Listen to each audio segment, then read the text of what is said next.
island in the Philippines is switching from diesel power to tidal energy. And again, like the other story of the floating wind farm, this is not a huge project. I love these kind of stories about basically small remote communities getting off diesel because it's something we don't think about very much, but it's very common. If you're a small island community or in the far north or something, there just isn't a power grid that you can easily connect to. So a lot of these smaller remote communities run off diesel power like 24/7, which is a terrible, terrible polluting Just like the source. northern communities in Canada, which have to have that fuel shipped in, which is Yeah. they literally would have it shipped in at one of these islands. So yeah, this is Southeast Asia's first tidal energy plant, and it's going to power an island that is off the grid. And it's the HydroWing tidal stream turbines. So these are basically, it kind of looks like a wind turbine with an apparatus around it and a couple of propellers. And this is basically powered by, tidal energy. Tides move in, tides move out, and you can spin some turbines with that and capture the power. So currently, this is Capul, an off-grid island. They've got a 750 kilowatt diesel power plant at the moment, but they're putting up 1 megawatt of tidal power, and this is going to include some solar and battery storage.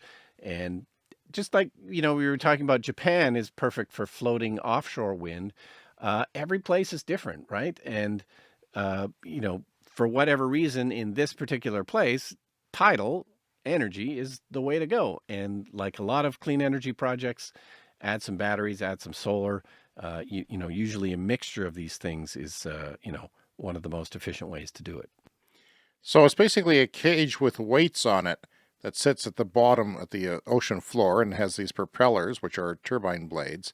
And the way tidal energy works is that the tide comes in and it kind of stops for a minute or two or 10 minutes and then goes back out again. There's sort of this time, like if you're jumping on a trampoline where you're sort of not going up or down. Well, that's kind of like the tide. So maybe with a few batteries, they can fill in that brief moment where the tide is not going in one direction or another. However, I know that tidal power has been around for a long time. Why tidal power? Because there's still really hasn't been a lot of deployment of it in the world. Therefore, the costs are still high. Why wouldn't you, like Hawaii, get a bunch of solar and batteries or something like that? I'm just wondering why this. I mean, it's neat that they're doing it, and it's good that because it's a base load and it's convenient like that. But I'm a little surprised. We're going to need all kinds of solutions, and hopefully this is one of them.